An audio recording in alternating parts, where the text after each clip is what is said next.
Hey guys, Dwayne and Carson from Bbr Motorsports. We're out here with the new Honda CRF110. We've been living with them now for a year and a half, a little bit more than that maybe. Pounded a lot of hours on them. We've been trying to get all the parts out to everybody. It's been a little bit tough with the COVID-19 virus going on. Everybody is home riding. We've just been blown away. So we're trying to weld, machine, do stuff as fast as we can. Make sure you're on the back order list for any of this stuff, because I don't think we've had any of it in stock for a long time. We're trying to ramp up production, but if you're not on the list, you're never going to get it. Biggest stuff that we're selling for them and they need, probably start at the front, the dampening rods that we do. They basically add 1.5 inches of travel to it. This is the stock dampening rod here. This is the Bbr one. It's got different holes in it too to change the rebound and compression characteristics on it. You can tell them a little bit how it feels on the track, Carson. Yeah, basically it makes the forks a little bit longer so that the bike rides a little bit better, because when they come stock they feel a little bit low in the front, and then like you said with the dampening it slows them down a little bit, stiffens them up, and it just rides a little bit more like they should. Yeah, these bikes come from the factory super short, so when you're riding them, I mean, they're just down pounding. We've got the stiff fork springs for them too that are good for, you know, really fast kids or adults over 150 pounds. We've got fork oil too that changes it up, 10, 15, 20 weight fork oil. We can help you with that for your weight. But once you get the dampening rods and the springs in there, that's a big deal to holding the front end up on them. You can see how much longer it is just compared to the stock one there. The next thing we're doing is the Billet triple clamp, and it's got 4-way bar adjustments on it. It's got 2 holes in the clamp so you can move it forwards and backwards. And then we offset drilled the bar mount, so that gives you some more options too. We've got the Bbr bars that are a little bit taller, a little bit wider. And then once you have that on there, you need a longer brake cable. We've got that too. And we're working on the longer throttle cables right now. They got delayed a little bit with some of this stuff going on, but we should have those shortly. We've got a full-size throttle tube also that we're working on. The stock throttle tube is short, so you can't run a full-size 7/8 grip on it. So we made the longer throttle tube. That'll be available pretty quickly. Skid plate. We did the skid plate because these things, they like to smash the cases up in here. We've seen guys that are, you know, riding them in skate parks and, you know, places like that. They end up smashing the cases in, and that gets ugly real quick. Ims Foot Pegs, we've got those now for them. They come with steel rims on them too that are kind of cheesy, so we're making these stronger, lighter aluminum rims. And then we've got heavy duty stainless steel spokes with giant nipples on them too that kind of hold them together. We've seen a few guys, you know, they over tighten the spokes and they break the flanges off the hub, so be careful not to do that. With guys like Carson, what kind of pressure are you running in these things these days? I mean, I'll run them up to 20 pounds, 15 pounds in that range. You gotta run them a lot higher than you would on a big bike, just because these are taking such a hard hit because the suspension isn't as good, the wheels are smaller. So a lot of guys have that as a misconception on these. Yeah, you got to run a bunch of pressure. You're just going to fight breaking the hubs. The spoke heads will knock off, all that stuff. So 20 pounds minimum. I'll sneak 30 in on Carson sometimes when I know he's going huge, but 20 is a rule of thumb on the pit bikes. The swing arms, we've been working on a new swing arm design. This was our older super stock model.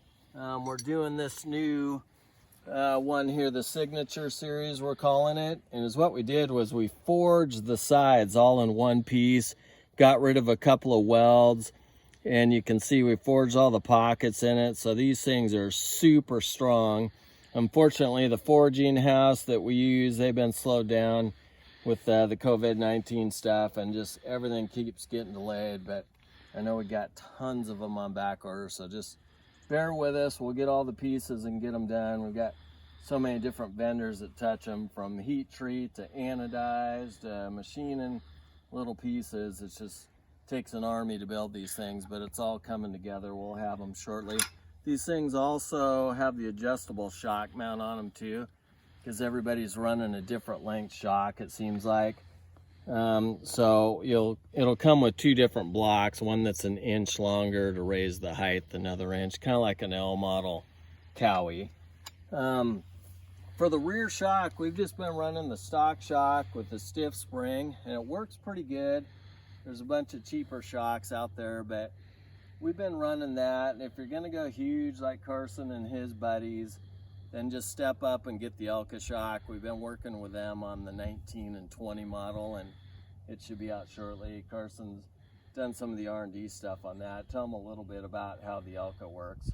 Yeah, the Elka, it makes it so that you have, you know, adjustable clickers, that sort of stuff, makes it quite a bit stiffer, and rides pretty much like a normal bike, honestly, whereas the stock one, you just blow through and just, it's no good. Like you said, with the stiff spring, the Bbr one with the stock, it makes it rideable, but if you're really doing some stuff, you're gonna need the Elka. Yeah, the Elka too, they're bulletproof. Those things will last 10 years, you know, so if you're riding them all the time, you're fast, just step up, spend the money, get that thing, and it'll solve a whole bunch of problems. As far as bore kits, we're working on bore kits, pipes, cams, all that stuff. Since these are fuel injected, you have to remap them. You can't just change jets like a carburetor. So we're working on a box and a few things like that. It's just going to take some time to get it all together, but the fuel injection in the long run is amazing. For a guy like Carson that rides them hard and he rides over the bars, it's never going to cough and endo him and break his collarbone and sit in the ER. You know, you can just get on these things and hammer them. I mean, tell him about the fuel injection. We can't even let him ride a carbureted bike anymore. Yeah, I mean, with the fuel injection, it's so much better because, like he was saying, I mean, you could just ride it around anywhere. It's not going to bog. You can case any jump into a pocket, where a normal bike with the carburetor would bog and throw you everywhere, whereas these, they just keep on going like nothing's happening. And if you're wheeling it, it'll just go forever because it's fuel injected, whereas on a carbureted bike, all the gas goes out of flow. It just dies when you wheel them a long way. So these make it a lot funner for everybody. You're not cleaning the jets the whole time, and we've been loving it. Yeah, we used to have a full-time staff member telling people how to clean their pilot jet out on 110s. Because if they'd sit for 3 days with Safeway gas in them, pilot jet clogged, thing won't start, idle, just a mess. So thank you, Honda. Amen. Fuel injection. It's amazing. I mean, literally turn the key, hit the button, don't even warm it up. You're riding wide open all the time through a swamp. You can make it a submarine if you want.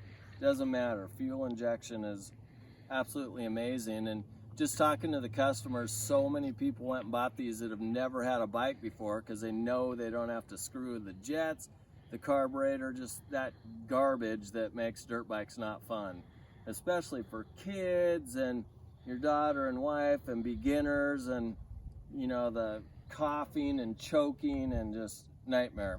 It's been a nightmare for us, Bbr, everybody. So amazing fuel injection. Yeah, one more must-have product is the Bbr chain guide. Is what it does, it bolts onto the swing arm and it wraps the chain, holds it onto the sprocket. We see a lot of guys derailing the chains and they run it up through the case, knock a hole in it, oil on the ground, not riding that day. So make sure you get one of these. The stock one is just a single plastic piece that can't hold the chain on the inside. So this has been another good one for us. All right, guys, we're cranking out the parts as fast as we can. Make sure you get on the back order list. Hope everybody's staying safe at home, having fun riding in their backyard, and we'll talk soon.